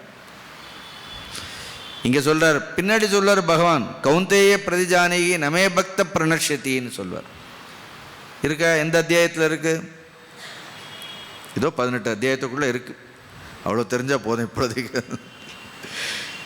கௌந்தேய பிரதிஜானகி 9வது அத்தியாயத்தில் சொல்வார். கௌந்தேய பிரதிஜானகி, அர்ஜுனா இதை நான் உனக்கு ஆணையிட்டு சொல்கின்றேன். பிரதிஜானகின்னா சத்தியம் தே பிரதிஜானகி, சத்தியமாக சொல்கிறேன்னு சொல்வார். நமே பக்த பிரணஷ்யதி, என்னுடைய பக்தனுக்கு என்ன கிடையாது? அழிவு கிடையாது. ந பிரணஷ்யதி, அவனுடைய புத்திக்கு அழிவு கிடையாதுன்னு அர்த்தம். அவனுடைய புத்தி ஒரு பொழுதும் தவறான விஷயங்களை நாடி செல்லாது, புத்தியில் எதிர்மறையான எண்ணங்கள் வராது. அவனுடைய புத்தியை நான் பாதுகாக்கின்றேன். திருமூலர் அந்த முதல் பாட்டு கூட என்ன இருக்குது? 5 கரத்தனை ஆனை முகத்தனை தெரியுமா? இந்தின் இளம்பெறை போலும் எயிற்றனை நந்தி மகந்தனை ஞான கொழுந்தினை புந்தியில் வைத்தடி போற்றுகின்றேனேன்னு. ஸோ இறைவனை எங்கே வைக்கணும் அப்படின்னா புந்தியில் வைத்தடின்னா நம்மளுடைய அறிவில் வைத்து கொண்டு, அதான் காயத்ரி மந்திரமே அறிவை வழி நடத்துறதுக்கு தான் நம்ம பிரார்த்தனை பண்ணுறோம். சுவாமியை பத்திரமா எல்லாம் வெளியில் வச்சுட்டோம் நம்ம. ஏன்னா எங்கே வைக்கணும்னு சொல்ற, புந்தியில் வைத்தடி போற்றுகின்றேன்னா ஒரு மனிதனை எது வழி நடத்துகின்றது? அவனுடைய புத்தி தான் வழி நடத்துகின்றது. அதனால் நம்ம வழி நடத்தக்கூடிய ஒரு புத்திக்கு தான், புத்திம் து சாரதிம் வித்தின்னு தான் உபநிடதங்களில் படிக்கிறோம். புத்தி தான் சாரதி. அதனால் நஷ்டான் சேதசக. அப்போ கேள்விகளெல்லாம் கேட்பார்கள். அப்படி மனிதர்கள் சிம்பிளான கேள்வி, 2-3 கேள்வி ஆச்சாரியரே எழுதியிருக்கிறார். இந்த உபதேசங்கள் உயர்ந்த உபதேசங்கள், உயர் நலன் கருதி சொல்லப்பட்ட உபதேசங்கள், எந்த உள் நோக்கமும் இல்லாமல் சொல்லப்பட்ட உபதேசங்கள். அப்படி இது இலவசமாக சொல்லப்பட்ட உபதேசங்கள். அப்படி இந்த யஜ்ஞம் இருக்க, இதுக்கு என்ட்ரி ஃபீயும் கிடையாது, உங்களுக்கு எக்ஸிட் ஃபீயும் கிடையாது. அப்படி ஏதாவது நிர்பந்தம் இருக்கா? நீங்கள் எழுந்து போனதுனால என்ன பண்ணலாம் அப்படின்னு யூ கேன் கோ. அப்படி இதுக்கு ஒன்றும், இந்த உபதேசங்களை படிக்கிறதுக்கு நீங்கள் ₹1 எதுவும் இதெல்லாம் பணம் கொடுத்தே படிக்காதீங்க. இது பணம் கொடுத்து படிக்கிற விஷயமே இல்லை. அப்படி இது பணம் கொடுத்து படிக்கவே கூடாது, அப்படிப்பட்ட விஷயமே இல்லை. ஏன்னா இது எப்படிப்பட்ட உயர்ந்த விஷயங்கள் இது அப்படின்னு. இப்படி உயர்ந்த விஷயங்கள் இருந்தாலும் கூட அவர் ஏன் சொல்றார்? கஸ்மாத் புனக காரணாத் துவதீய மதம்னு அனுதிஷ்டந்தின்னு கேட்கிறவருக்கு, எந்த காரணத்தினால் இவ்வளோ உயர்ந்த விஷயங்கள் இருந்தாலும் மனிதர்கள் இதை பின்பற்றுவதில்லை. இப்போ நம்ம சில நேரம் வெளிநாடுகளில் போனோன்னா ஒரு பக்கம் பார்த்தா நம்ம இந்தியாவிலேருந்து வந்திருக்கிறோன்னு அவ்வளோ மரியாதை அவர்களுக்கு இருக்கிறது. காரணம் என்னன்னா இந்த ஞானம் தான். அப்படி இந்த ஞானத்தை பெற்றிருக்கின்றோங்கிறதுக்கே ஒரு மரியாதை, ஒரு மதிப்பு மரியாதை இருக்கின்றது. இந்தியாவுக்கு ஆன்மீகத்தினால தான் பெருமை இருக்கிறது. இந்தியாவினுடைய பொருளாதாரம் அதெல்லாம் அடுத்து. அவ்வளோ பெரிய ஒரு மரியாதை ஏன்னா, ஆனால் இந்த தேசத்தில் வந்து பார்த்தோன்னா, அங்கே வெளியிலெல்லாம் பார்த்தோன்னா இதில் ரொம்ப ஆர்வமாக படிக்கிறார்கள், ரொம்ப நிறைய படிக்கிறார்கள். பட் இங்கே ரொம்ப ஃப்ரீயாக கிடைக்கிறது. நாம் இதை யாரும் படிக்கிறதே இல்லை. கீதை படிக்கிறது கஷ்டமாக இருக்குது. நம்ம கீதை தான்ட்டு இல்லை, தமிழ்லே எவ்வளோ நூல்கள் இருக்கின்றது, நல்ல நல்ல நூல்கள், எவ்வளோ அற்புதமான நூல்கள் இருக்கின்றது. அவங்கவுங்க தாய்மொழியிலே படிக்கலாமே. இதே விஷயம் தானே சொல்கிறார். இதை ஏன் அனுஷ்டிப்பது கிடையாது? சரி, இதை அனுஷ்டிக்கலாலும் பரவாயில்ல, பரதர்மம் அனுதிஷ்டந்தி, ஜஸ்ட் இதற்கு ஆப்போசிட்டாக என்ன பண்ணுறார்கள், சுதர்மத்தை விட்டு விட்டார்கள். வேறு தர்மங்களை எல்லாம் மனிதர்கள் செய்கின்றார்கள். அதான் சொல்கிறார். துவத் பிரதிகூலக கதம் ந பிப்யதி அப்படின்னா, மனிதர்களுக்கு பயமே இல்லையே. இன்னைக்கு பேப்பர்லாம் படித்தேன், அதனால தான் படிக்கிறதே இல்லை பேப்பர்லாம். ஏன்னா கொலை கற்பழிப்புங்கிறது ரொம்ப சாதாரணமாக எடுத்து ஒருத்தர் ஏமாத்துறது, ஜனங்களுக்கு எதன் மீதும் ஒரு பயமே இல்லை அப்படின்னு. அதுக்காக சட்டம் இல்லாமல் இருக்க, ஒழுங்கு இல்லாமல் எல்லாம் இருக்குது. இருந்தாலும் கூட மனிதர்களுக்கு என்ன இல்லை, மனிதர்களுக்கு பயம் இல்லைன்னா சட்டம் ஒழுங்கு என்ன செய்யும்? மனிதனுக்கு என்ன இருக்கணும், தான் தவறு செய்யக்கூடாது அப்படிங்கிற ஒரு பயம் இருக்கணுமா இல்லையா? மனிதர்களுக்கு எந்த பயமும் இல்லை. அவன் என்ன நினைக்கிறானோ அதை செய்கிறான். அவனுடைய ஆசையை பூர்த்தி கொள்ள வேண்டும். பிரதிகூலகன விபியத்தின்னு மனிதர்கள் எதற்கும் பயப்படுவதே கிடையாது அப்படின்னு. இவ்வளோலாம் சாஸ்திரங்கள் எல்லாம் இருக்கின்றது, தர்ம அதர்மங்கள் இருக்குது, எதுக்கு பயப்படலையே ஏன் அப்படின்னு கேட்கிறார். பகவான் சொல்கிறார், இந்த கேள்வி நான் உன்னையே கேட்கணுங்கிறார். அப்படி ஏன்னு பகவானை கேட்டால் இதுக்கு நான் என்ன சொல்ல முடியும்? சரி, எங்கேயாவது போனால் ஒரு போர்டு போட்டிருப்பார்கள், டூ நாட் ட்ரெஸ்பாஸ், பார்த்துருக்கீங்களா? இந்த கடந்து வரக்கூடாது. அதே மாதிரி நமக்கும் சில விதிமுறைகளை எல்லாம் விதித்து இதை தாண்டாதீங்கன்னு சொல்லியிருக்குது. பட் தாண்டி வராதிங்கன்னா என்ன பண்ணுவோம்? உடனே அதை தாண்டியே ஆகணும்னு பிடிவாதமாக உட்காந்துருப்போம். எது செய்யக்கூடாதுன்னு சொல்கிறோமோ முதல்ல சொல்லணும் போல இருக்கு. கீதையெல்லாம் படிக்காதீங்கன்னு தான் ஆரம்பிக்கணும் போல இருக்கு. படிங்கன்னு சொன்னால் படிக்க மாட்டோம். இதெல்லாம் படிக்கவே கூடாதுன்னா என்ன பண்ணுவோம்? அது நீங்கள் என்ன சொல்கிறதுன்னு கேட்போம். அப்படியாவது படிக்கிறோம்னு பார்ப்போம். ஆச்சரியம். என்ன காரணம்? பகவான் கேட்குறார், அந்த காரணத்தை நீங்கள் தான் சொல்லணும்னு நம்மளை கேட்குறாரு அவர். என்ன காரணம்? ஒரே ஒரு சின்ன காரணம் என்னென்ன, பீப்புள் ஆர் இம்பல்சிவ்.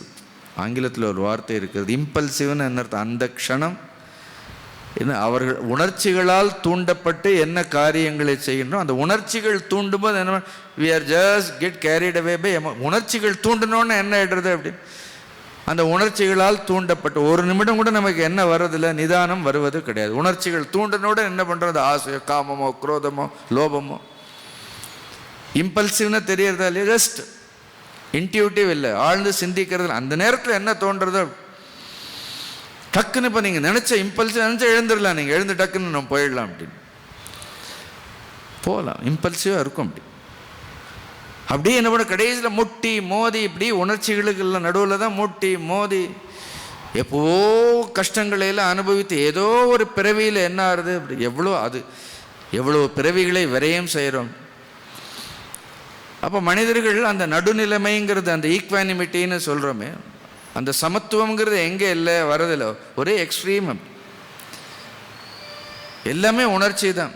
சில நேரத்தில் ரொம்ப நெருங்கி போவோம், டக்குன்னு என்ன ஆகிடும். நான் அதான் சொல்கிறேன், ரொம்ப நெருங்கி போய் ஒரு மனிதரிடத்தில் நெருங்கி போய் விலகுவதை காட்டிலும் கொஞ்சம் விலகியே இருந்து நெருக்கமாக இருக்கலாம் அப்படின்னு.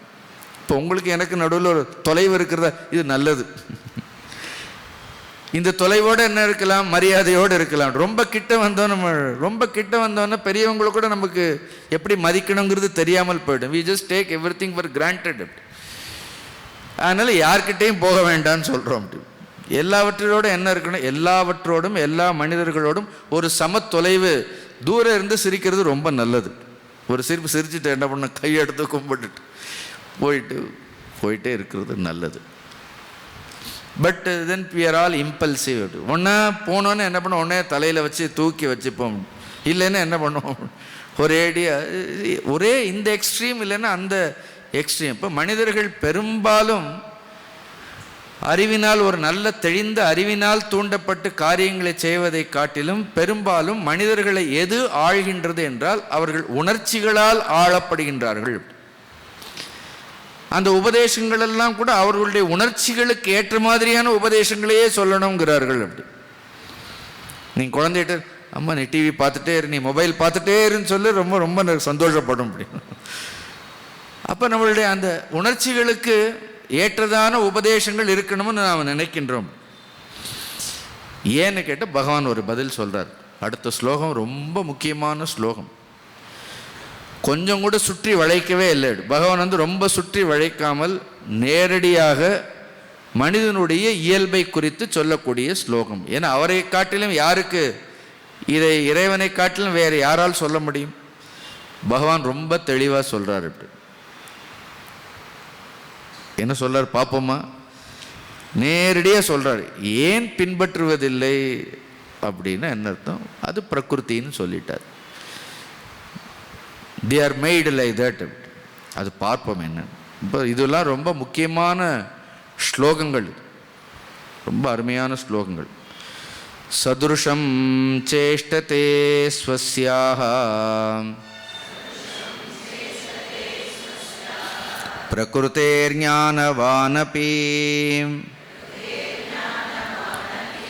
பிரகிருதிம் யாந்தி பூதானி நிக்ரஹ கிம் கரிஷ்யதி. அவரே கை கழுவிட்டாரோன்னு தோன்றது இந்த படிக்கும்போது. அப்படி நிக்ரஹ கிம் கரிஷ்யதின்னா யாரை யாரால தடுக்க முடியுங்கிறார். யாரையும் தடுக்கவே முடியாது. அப்படி nobody can control another persons mind. நம்ம மைண்டை நம்மளுடைய மனதை நாமளே கட்டுப்படுத்த முடியும். நாம் இதுலேருந்து இன்னொருத்தருடைய மனதை இப்போ எங்கேருந்து கட்டுப்படுத்த முடியும்? அப்போ மனிதர்களுடைய இதெல்லாம் இப்படி மனிதர்கள் நடந்து கொள்வதற்கு, தர்மத்திற்கு புறம்பாக நடந்து கொள்வதற்கு என்ன காரணம்? ஒரு காரணம், முதல்ல ஒரு அழகான வார்த்தை சதுர்ஷம். சமஸ்கிருதத்தில் நல்ல வார்த்தை. சதுர்ஷம்னு என்ன அர்த்தம்? அனுரூபம். அனுரூபம் தக்கது போல்னு சொல்கிறோம், அதற்கு தக்கது போல்னு சொல்கிறோமா இல்லையா? அப்படின்னு ஆங்கிலத்தில் இன் அக்கார்டன்ஸ் வித்ன்னு சொல்லுவார்கள். அதற்கு தக்கவாறு. அப்படி அப்போ ஒவ்வொரு மனிதர்களும் அதற்கு தக்கவாறு நடந்து கொள்கின்றார்கள். அப்படி இப்போ அடுத்த உடனே கேள்வி கேட்கணும், எதற்கு தக்கவாறு மனிதர்கள் நடந்து கொள்கின்றார்கள்? இதெல்லாம் மனிதர்களுடைய நடத்தையை பற்றி, அவர்கள் நடந்து கொள்வதை பற்றி, அவர்கள் சிந்திப்பதை பற்றி கீதை சொல்கின்றது. மனிதர்கள் ஏன் இவ்வாறு சிந்திக்கின்றார்கள்? மனிதர்கள் ஏன் இப்படி நடந்து கொள்கின்றார்கள்? அவங்களுக்கே தெரியாது அவர்கள் என்ன சிந்திக்கின்றார்கள், எப்படி நடந்து கொள்கின்றார்கள். தங்களாக மாற்றிக்கொள்ளவும் விருப்பமில்லை, இன்னொருத்தர் மாற்றுவதையும் அவர்கள் விரும்புவதே கிடையாது. நம்ம சொல்லுவோம் சித்தம் போக்கு சிவம் போக்குங்கிறோம். சதுர்ஷம் சேஷ்டத்தை. சேஷ்டத்தை என்ன? செயல்படுகின்றார்கள். சும்மா பார்த்தோன்னா தக்கவாறு செயல்படுகின்றார்கள். அப்போ அடுத்த கேள்வி, எதற்கு தக்கவாறு செயல்படுகின்றார்கள்? ஸ்வஸ்யாக பிரகிருத்தேகே சதுர்ஷம் சேஷ்டத்தை.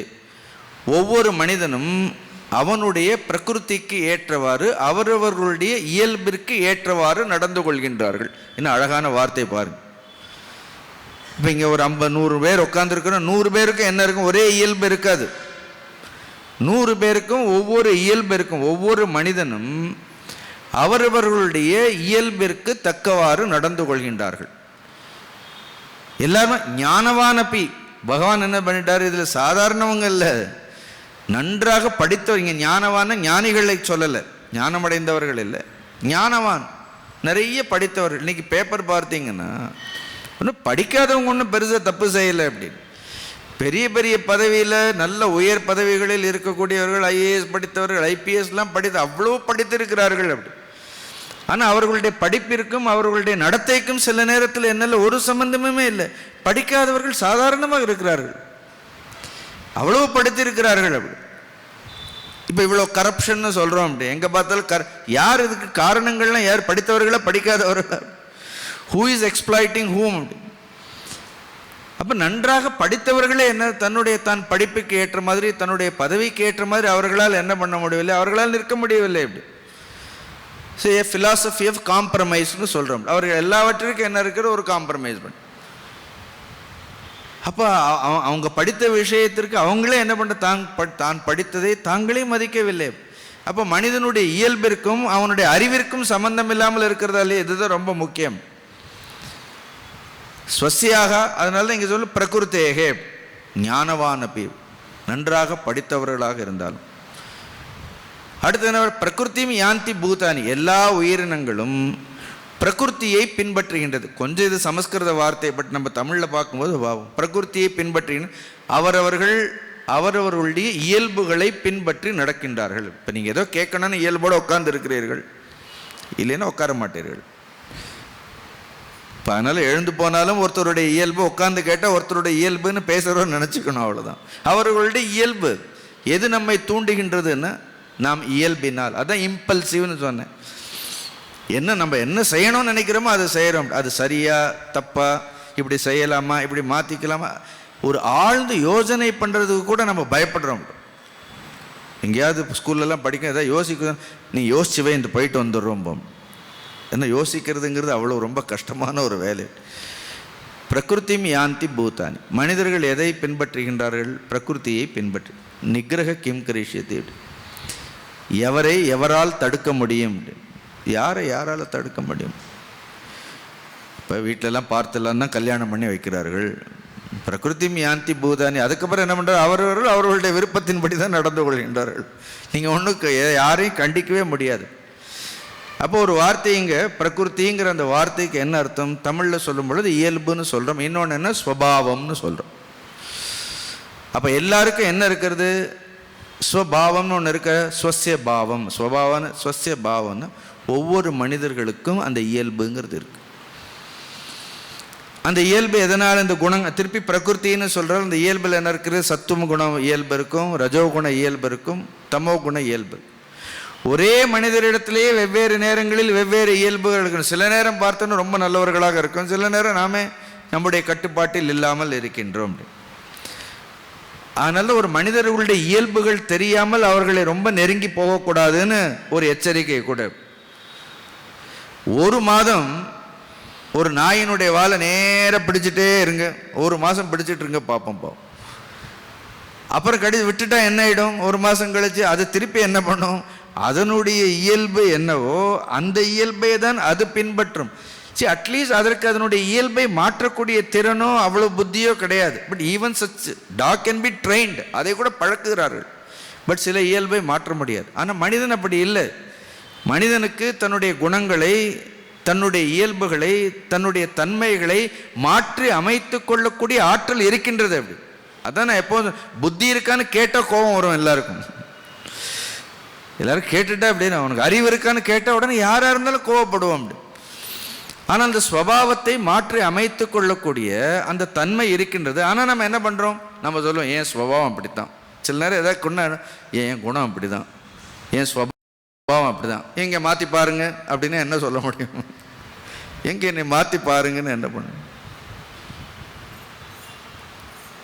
துரியோதனன் சொன்னான், ஜானாமி தர்மம் நச்சமே பிரவருத்தி, ஜானாமி அதர்மம் நச்சமே நிவர்த்தி, என்ன கேனாப்பி தேவேன ஹிருதி ஸ்திதியேன எதா நியோங்சசி ததா கரோம் யகம்னு. எனக்கு தர்மம்னா என்னன்னு தெரியும், ஆனால் என்னால் அதை பின்பற்ற முடியாது. எவ்வளோ பெருமையாக சொல்கிறேன் பாருங்க. எனக்கு எது அதர்மம்னு தெரியும், ஆனால் அதை என்னால் விட முடியாது. இவ்வளோ அழகாக ஜானாபி தர்மம் நச்சமே பிரவருத்தி. தர்மம் தெரியும், ஆனால் நான் தர்மத்தையெல்லாம் பின்பற்ற மாட்டேன். அதர்மம் எனக்கு என்னன்னு தெரியும், ஆனால் என்ன பண்ண மாட்டேன், விட மாட்டேன். அப்புறம் கேனாப்பி தேவேன்னு ஏதோ ஒன்று, ஒரு இறைவன் எனக்குள்ளே உட்கார்ந்து கொண்டு அவன் தான் என்னை அதர்மத்தை செய்ய சொல்கிறான்னு அடித்து சொல்கிறான். அது பகவான் நம்மளுடைய இயல்பு தான் அப்படி செய்ய சொல்கிறது. அப்படி தெய்வத்திற்கு அதற்கு என்ன சம்மது? அப்போ கடைசியில் என்ன ஆகுது? எது தண்டித்ததுன்னு கேட்டான், அவனுடைய ஸ்வபாவத்தினால் அவன் தண்டிக்கப்பட்டான். அப்படி மாற்றிக்கொள்ள. அப்புறம் எத்தனை பேர் அந்த ஸ்வபாவத்தை மாற்றுவதற்கு விதுரர் பாவம் எத்தனை தடவை சொல்றாரு. அப்படி அந்த குழந்தைக்கு சொல்ற மாதிரி எவ்வளவு தடவை சொல்லியும். அப்ப சில நேரம் ஸ்வபாவம்ங்கிறது எனக்கு கடைசி வரைக்கும் மாறாது. அப்படி மனிதர்கள் பாருங்க, அப்படி பிடிவாதமாக இருந்து விடுவோம். 3 விஷயம் நன்றாக ஞாபகம் வைத்துக் கொள்ள இந்த ஸ்லோகத்தில். அப்படி ஒன்று ரொம்ப முக்கியமான ஒன்று என்னன்னா, இப்ப நம்ம கேட்கிறோமே இந்த விஷயங்கள் எல்லாம், இது பேர் ஞானம்னு பெயர். நல்ல ஞானத்தை கேட்கின்றோம். ஒன்று வந்து அறிவு சார்ந்த விஷயங்கள் ஒரு பக்கம் இருக்கட்டும், இப்படி இருக்கட்டும். இப்போ இவ்வளோ கேட்குறோமா, 1 மணி நேரத்தில் எவ்வளோ விஷயங்கள் சேகரிச்சிருக்கோம். ஒன்று. ரெண்டாவது என்ன, நம்மளுடைய இயல்பு, நமக்குன்னு என்ன இருக்கிறது, ஒரு ஸ்வபாவம் இருக்குது. 2 எடுத்தா. மூணாவது நான் அப்படிங்கக்கூடிய ஒரு அகங்காரமும் இருக்குது.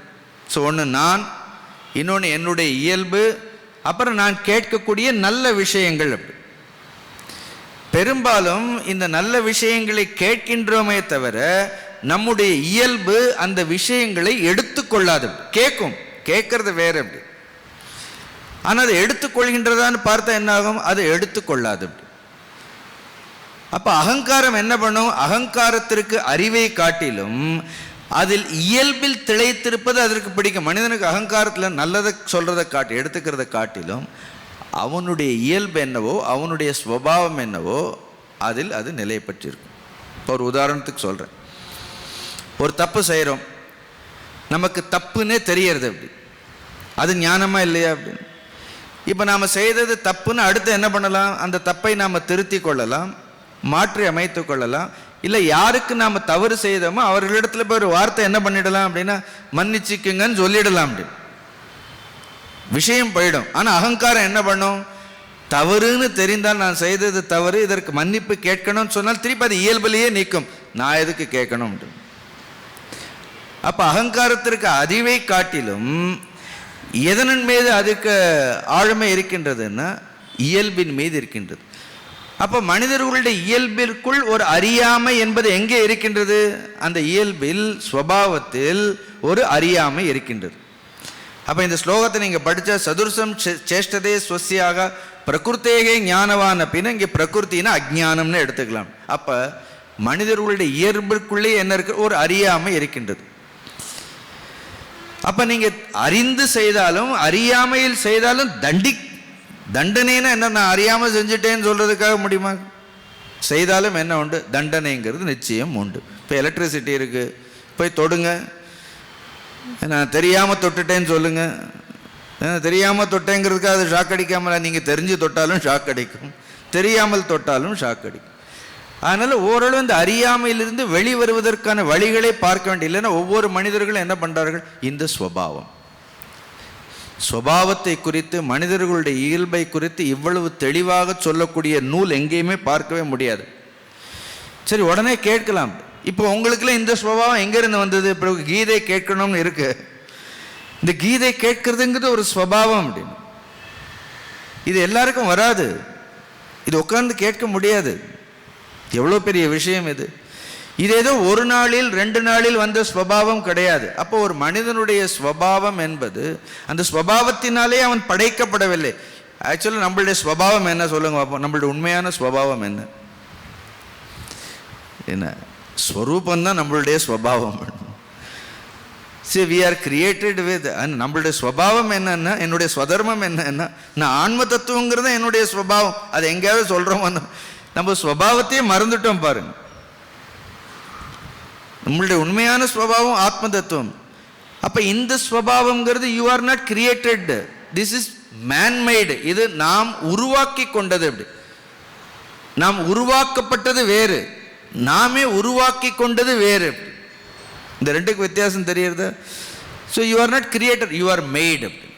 அப்போ விதியை நாம் என்ன பண்ணுறோம், நாமே உருவாக்கி கொண்டது. விதி என்பது என்ன, விதி என்பது நாம் உருவாக்கி கொண்டது. சிம்பிள். அப்போ இந்த ஸ்வபாவங்கிறது ஒரு நாளில் இல்லை. ஆச்சாரியர் சொல்லி எழுதும்போது இது பல ஜென்மங்கள். இது ஏதோ இப்போ கீதை கேட்கணும்னு ஆர்வம் உங்களுக்கு வரலை. அப்படி எங்கேயோ இந்த இயல்பு என்ன இருக்கிறது. அப்படி அப்போ ஒரு மனிதனுடைய ஸ்வபாவங்கிறது ஒரே பிறவியில் வர்றதில்லை. அப்படி பல பிறவிகளில் அவன் சேர்த்து வைத்த அந்த வாசனைகள் எல்லாம் என்ன ஆகுது, அப்படி கடந்த கால வாசனைகள் எல்லாம் அவர் எழுதியிருப்பார். பிரகிருத்தேகே நாம பூர்வக்கு தர்ம தர்மாதி சம்ஸ்கார் வர்த்தமானாதோ அபிவியக்தகன் எழுதியிருக்கிறான். அது இங்கே வரும்போது அது என்னுடைய ஸ்வபாவமாக மாறுகின்றது. இப்படி அவரவர்கள் இத்தனை நாட்கள் ஒரு பேங்க் பேலன்ஸ் இருக்குது. அப்படி திடீர்னு ஸ்வபாவத்தை மாற்ற முடியுமா? முடியும், மாற்ற முடியாமல்லாம் இல்லை. அப்போ மாற்றவே முடியாதுன்னு அப்புறம் புருஷாகாரம்ங்கிறது எங்கே இருக்கிறது? மனிதனுடைய முயற்சின்னு எங்கே இருக்கிறது? மனிதனுடைய முயற்சி இல்லைன்னு சொல்ல முடியாது. மாற்ற முடியுமானா மாற்ற முடியும். அப்போ அதற்கு என்ன செய்ய வேண்டும் அதையும் சொல்ல போகிறார் பகவான். எப்படி மாற்றணும் அதையெல்லாம் சொல்வார். இப்போ பகவான் பொதுவாக சொல்லும்போது என்ன சொல்லிட்டார்? எவ்வளோ ஞானவான்களாக இருந்தாலும் அவர்களுடைய சுபாவத்திற்கு இயல்பிற்கு தக்கவாறு நடக்கின்றார்கள். அவர்கள் அந்த இயல்பை மாற்றிக்கொள்ளாவிட்டால் அவர்களை எவரால் தடுத்து நிறுத்த முடியும் அப்படின்னு சிம்பிளாக என்ன பண்ணிட்டார்? கையை கழுவிட்டார். அப்படின்னு இல்லை, பகவான் அறியாமையினால் எப்படி ஒரு இயல்பு எனக்கு வந்துடுது, ஏன்னா என்னை தடுத்த ஆட்கொள் கேட்கிறார். அடியார்கள் கேட்க என்னை தடுத்த ஆட்கொள் எவ்வளோ சொல்கிறார்கள், ஏதோ வந்துடுத்தது. என்னை தடுத்து ஆட்கொண்டு என்ன பண்ண வேண்டும்? என்னுடைய உள்ளத்தில் இருக்கக்கூடிய இந்த அறியாமையெல்லாம் நீக்கி என்னுடைய இயல்பை என்ன பண்ணணும்? மாற்றணும். பொன்னை ஒப்பாகின்ற போதகத்தானேன்னு சொல்கிறாரா இல்லையா? அப்படி நான் ஏதோ இரும்பு மாதிரி இருக்கேன். இப்போ என்னுடைய இயல்பு அந்தக்கரணம் இரும்பு மாதிரி இருக்குது. அதை நீ எதுவாக மாற்ற வேண்டும்? அதை நீ பொன்னாக மாற்றி தர வேண்டும். என்ன பண்ணணும்? போய் கேட்கணும். பகவான்கிட்ட போய் இதை கொடு அதை கொடுன்னு கேட்குறத விட உள்ள இருக்கக்கூடிய என்னுடைய ஸ்வபாவத்தை, என்னுடைய இயல்புகளை நல்ல இயல்புகளாக மாற்றுவன்னு முதல்ல பிரார்த்தனை. நல்ல ஸ்லோகமாக இல்லையா? இன்னும் கொஞ்சம் இதனுடைய விளக்கம். அப்புறம் இந்த ஸ்வபாவத்தை எப்படி மாற்றணும்? ஒரேடியாக நம்ம கொஞ்சம் கொஞ்சமாக மாற்றுவதற்கு அதுக்கு வழியெல்லாம் சொல்கிறார். எல்லா வழியும் இதில் சொல்லப்படாத விஷயங்கள் எதுவுமே இல்லை. அது என்னன்னு நாளைக்கு பார்ப்போம். வேற உட்காருங்கள். இறைவனுடைய நாமம் உரையணும். ஸ்ரீ கிருஷ்ண கோவிந்த ஹரே முராரே,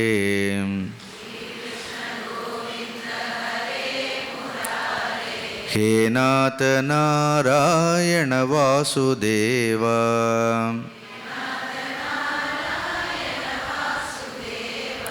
ஸ்ரீ கிருஷ்ண கோவிந்த ஹரே முராரே,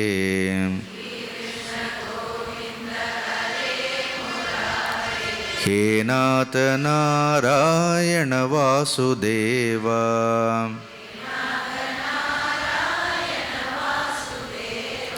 ஹே நாத நாராயண வாசுதேவா,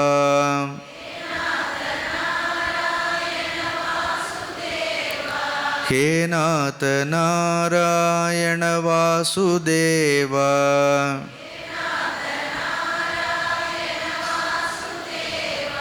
ஹே நாத நாராயண வாசுதேவா,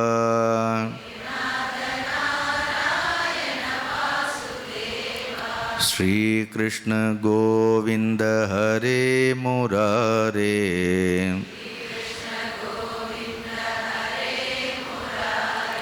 ஹே நாத நாராயண வாசுதேவா,